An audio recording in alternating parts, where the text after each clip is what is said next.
뉴스 스토리텔러 백브리핑 시작합니다. 홍준표 대구시장이 이준석 국민의힘 대표의 싸늘한 반응을 보이고 있습니다. 이 대표가 어제 기자회견에서 이 땡땡 저 땡땡 소리까지 들었다 이렇게 말하자 왜 그런 욕을 먹었는지도 생각해봤으면 이란 반응을 보인 겁니다. 이 정치권에선 다른 사람은 몰라도 홍 시장이 이런 반응을 보일 줄은 몰랐다는 얘기가 나옵니다. 정치라는 게 참 어제 다르고 또 오늘 다른 것 같습니다. 지난해였죠. 국민의힘 대선 경선 때로 거슬러 가볼까요?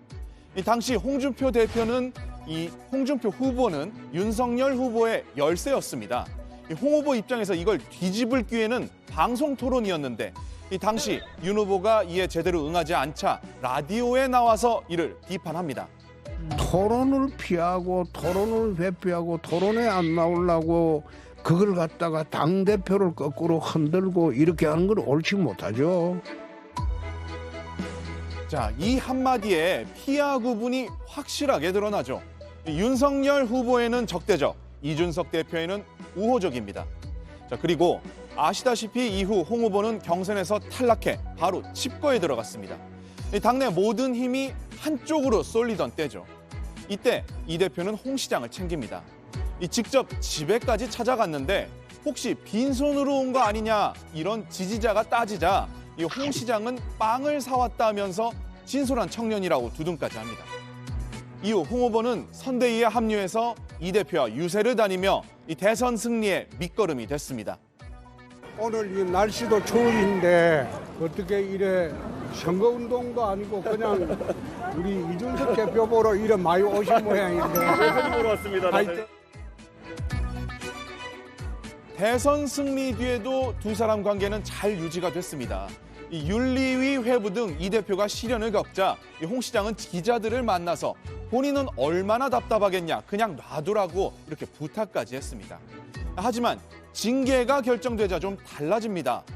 홍 시장이 법적 대응은 말라 이렇게 훈수를 뒀는데 이 대표가 이를 거스르겠다 한 게 시작이 됐습니다. 결국 홍 시장은 중재를 해보려 했지만 이제 그만두기로 했다 이렇게 선언을 했고 어제 기자회견 상황까지 온 겁니다. 홍 시장은 이 대표의 명석함과 패기는 좋지만 지나치면 유아독존이 되고 독선에 휩싸인다고 경고했습니다. 홍 시장의 윤 대통령에 대한 발언은 어떻게 변했을까요? 윤 대통령과 권성동 원내대표가 나눈 이른바 내부 총질 텔레그램 메시지가 공개가 됐을 때 이 홍 시장은 대통령도 사람입니다 이렇게 말을 했습니다. 이 전과는 톤이 확실히 달라진 겁니다. 여당 안에서 이들의 관계는 앞으로 어떻게 변할지 계속 이목이 집중될 것 같습니다. 하나 더 준비했습니다. 요즘 온라인에서 이 사진이 화제입니다. 이 아파트 지하 주차장으로 보이는데 이 전동 킥보드가 주차장 한 칸을 온전히 차지하고 있습니다. 이 메시지도 써놨습니다.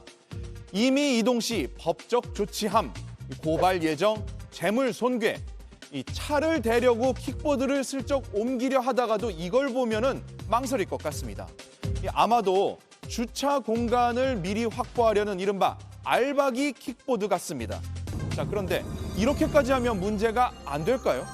이 전동 킥보드가 법적으로 차인지 여부가 핵심이 될 것 같아서 제가 전문가에게 물어봤습니다. 전동 킥보드는 당연히 차에 포함됩니다. 주차장에는 차를 주차할 수 있는 거예요. 그 차를 정의하고 있는 도로교통법에 따르면 전동 킥보드 차로 보고 있습니다. 그렇기 때문에 운전면허증이 필요한 거죠. 다만 아파트 안에 이 차를 주차하기 위해서는 등록이 되어 있어야 됩니다. 네, 그렇군요. 이 해당 아파트 입주민 여러분, 일단 킥보드가 아파트에 등록됐는지 확인하는 게 먼저라고 하니까요. 참고하시면 될 것 같습니다. 또 궁금한 게 있죠. 만일 킥보드를 임의로 옮긴다면 정말 재물 손괴에 해당되는지 여부입니다. 이것도 물어봤습니다. 시동을 걸어서 사용하면 안 됩니다. 그러면 자동차 등 불법 사용죄에 해당할 소지가 있고 다만 그게 아니라 단순히 이걸 밀어서 주차 공간 바깥으로 내어놓는 정도의 행위는 형법상 아무런 문제가 되지 않습니다.